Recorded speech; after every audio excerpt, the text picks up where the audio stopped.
అప్పుల బాధలు వెంటాడుతున్నాయా? అయితే 6 JVR వారి జాతిరత్నాలు ధరించండి. హాయ్ హలో నమస్తే welcome to Manam TV. YSRCP party to let board పెట్టబోతుంది. టూలెట్ బోర్డు ఏంటి అనుకుంటున్నారా? నిజమే. వైఎస్ఆర్సీపీలో ఉన్న కీలకమైన నాయకులంతా జగన్మోహన్ రెడ్డి గారికి వెన్నుపోటు వడవబడుతున్నారు. దీనిపైన మరిన్ని అప్డేట్స్ తెలుసుకుందాం. ఇప్పుడు మనతో ఉన్నారు ప్రముఖ పొలిటికల్ అనలిస్ట్ అంకంరావు గారు. నమస్తే సార్. నమస్తే సార్, పెద్దిరెడ్డి రామచంద్రారెడ్డి లాంటి కీలకమైన నాయకులు వైఎస్ఆర్సీపీని వదిలిపెట్టి బీజేపీలోకి వెళ్తున్నారు అనే వార్తలు వినిపిస్తున్నాయి. జగన్మోహన్ రెడ్డి గారు బాగానే చూసుకున్నారు వాళ్ళని, అయినా ఎందుకు వెళ్లాల్సి వస్తుంది సార్ బయటికి? అంటే ఇక్కడ వైఎస్ఆర్సీపీ పార్టీకి సంబంధించి వాళ్ళని నమ్మించాడు. 30 సంవత్సరాలు నేను అధికారంలో ఉంటానని. వాళ్ళు కూడా అట్లానే ఇష్టారీతికి, ముఖ్యంగా పెద్దిరెడ్డి రామచంద్రారెడ్డి రాయలసీమ ప్రాంతంలో భూదోపిడీ గురించి ప్రత్యేకంగా చెప్పాల్సిన అవసరం లేదు.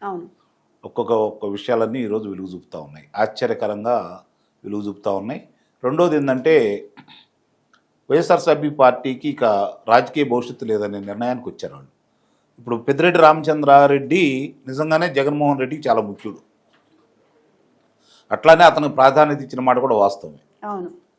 ఇప్పుడు ముఖ్యమంత్రిగా జగన్మోహన్ రెడ్డి ఉండా రాయలసీమ ప్రాంతం ఒక రకంగా అతనికి రాసి ఇచ్చేశారు. అట్లానే వాళ్ళు వ్యవహరించారు. చంద్రబాబు నాయుడు గారిని కుప్పంలో ఓడిస్తున్నానన్నాడు. అలాగే మున్సిపల్ ఎన్నికల్లో వాళ్ళు గెలిచారు కుప్పం మున్సిపాలిటీని.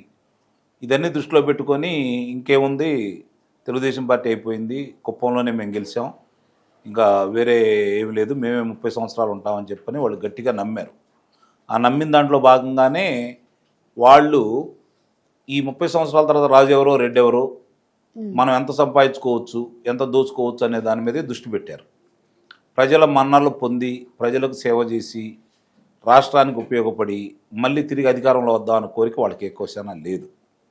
మొట్టమొదటి కనుక చూసుకుంటామంటే వైఎస్ఆర్సీపీ పార్టీ అనేది రాజకీయంలో ఉంటూ వ్యాపారం ఎలా చేసుకోవచ్చు, డబ్బులు ఎలా సంపాదించవచ్చు అనే దాని మీదే దృష్టి పెట్టారే తప్ప ఏ రోజు కూడా మనం రాజకీయ పార్టీ ప్రజల మన్నలను పొంది రాజకీయ పార్టీ కొనసాగాలన్న ఆలోచన వాళ్ళకి లేకుండా పోయింది.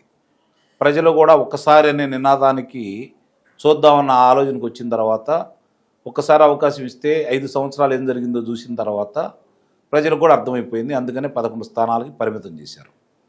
ఇప్పుడు వైఎస్ఆర్సీపీ పార్టీలో పరిస్థితి ఎలా ఉంది అంటే, అందుట్లో రౌడీజం చేసేవాళ్ళు, గోండాయిజం చేసేవాళ్ళు, హత్యలు చేసేవాళ్ళు, క్రిమినల్స్ వాళ్ళు తప్ప మిగిలిన వాళ్ళు ఉండలేని పరిస్థితి అయితే అక్కడ ఉంది.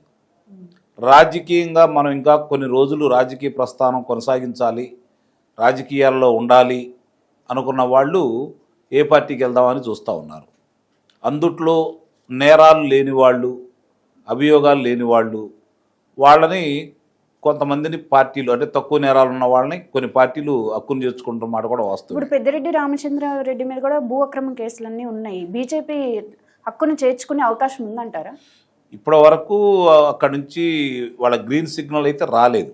ఓకే, వచ్చినట్టయితే. రెండోది, ఇప్పటి వరకు జరుగుతున్న విషయాలన్నీ ఒక్కొక్కటి బయటకు వస్తున్న దాంట్లో చూసుకుంటా ఉంటే పెద్దిరెడ్డి రామచంద్రారెడ్డి మేడ మీద కత్తి అయితే వేలాడుతూ ఉంది, కొడుకు మీద, ఇద్దరి మీద కూడా.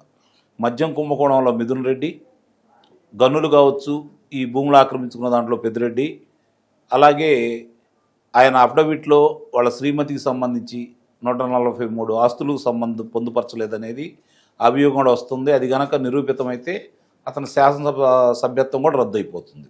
ఓకే. సో ఇన్ని ఉన్నందువల్ల ఇప్పుడు దాకా అందరూ ఏ విధంగా భావించారంటే, తెలుగు రాష్ట్రాల్లో బలపడటం కోసం భారతీయ జనతా పార్టీ ఎవరు వచ్చినా స్వాగతిస్తుందని చెప్పని ప్రచారం చేశారు. కానీ ఆ ప్రచారంలో వాస్తవం అయితే కనపట్ల.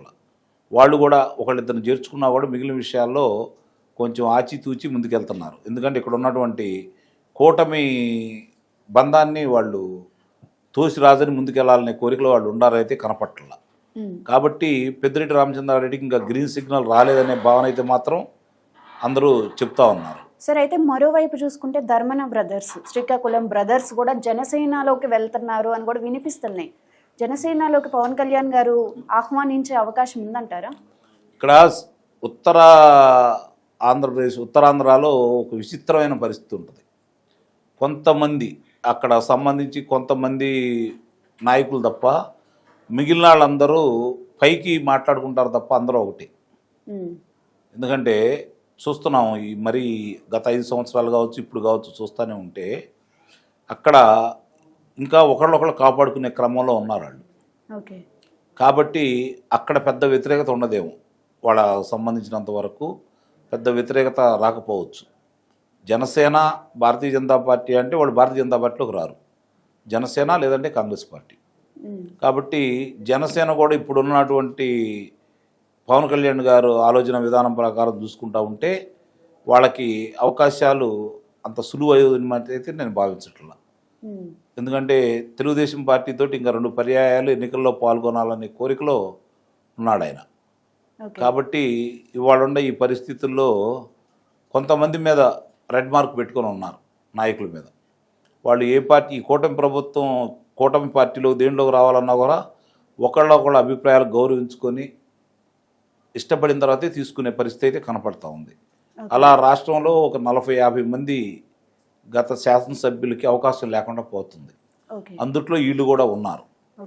ఇప్పుడు అట్లా చూసుకుంటా ఉంటే ఉత్తరాంధ్రకు సంబంధించినంత వరకు నిజంగానే శ్రీకాకుళం జిల్లాని వాళ్ళు ఒకప్పుడు శాసించిన వాళ్లే కదా. ఇప్పుడు పరిస్థితి వాళ్ళకి అర్థమైపోయింది. కాబట్టి వాళ్ళ ప్రయత్నాలు అయితే వాళ్ళు చేస్తున్నారు. సార్, ఇప్పుడు మరోవైపు చూసుకుంటే తమ్మినేని సీతారాంని ఆయనైతే జగన్మోహన్ రెడ్డి గారు సొంత మనిషిని చూసుకున్నట్టే చూసుకున్నారు. అన్నని, తమ్ముడిని, తల్లిని, చెల్లిని చూసుకున్నారు. మరి ఆయన ఎందుకు జగన్మోహన్ రెడ్డి గారిని వెన్నుపోట పొడిచి వేరే పార్టీలోకి వెళ్దాం అనుకుంటున్నారు? వీళ్ళందరినీ జగన్మోహన్ రెడ్డి వెన్నుపోటు పొడిచాడని వాళ్ళందరూ భావిస్తున్నారు. నమ్మించాడు కదా, నమ్మించాడు, వీళ్ళ చేత తప్పులు చేయించాడు. సహజంగా కొంత వీళ్ళకి ఉన్నా కూడా ఎక్కువ తప్పులు చేయించాడు.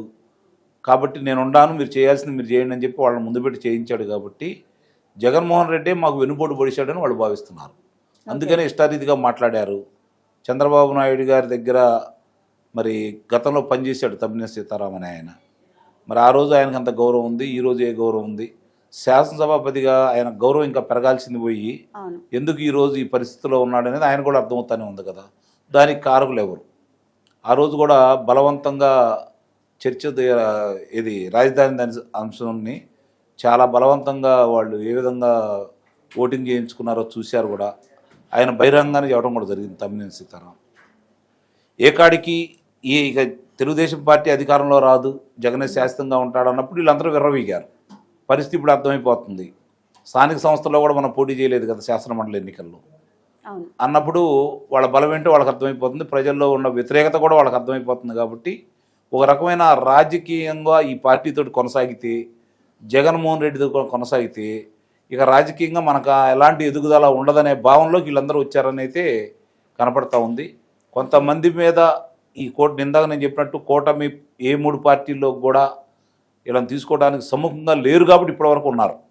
వీళ్ళు కనుక ఒక్కసారి తలుపులు తెరిస్తే దాదాపు అక్కడ 10% మంది కంటే మిగిలరు. ఆ 10% మంది ఎవరు ఉంటారంటే క్రిమినల్లు, గాంజా అమ్మేవాళ్ళు, భూ కబ్జాలకు సంబంధించిన వాళ్ళు కొంతమంది మాత్రమే ఉంటారు. మిగిలిన వాళ్ళు ఎవరు ఉండరనేది మాత్రం స్పష్టంగా అర్థమైపోతానే ఉంది. Right, thank you sir.